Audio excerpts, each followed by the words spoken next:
the long holiday is over and the kids are going back to school. So my intention is when I get back now, I'll start taking down their hair, preparing to make their resumption style. Their school gives hairstyle every 2 weeks, and they've already sent their hairstyle for resumption.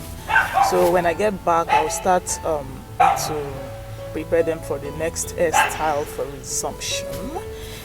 Arrange their bags, their books. We are going for shopping though. We need to get some few things for back to school. Not really serious things. My daughter needs school bag, and it's just one of them that needs school bag, and that's what I'll be doing before resumption. So guys, I'll keep you posted when I get back.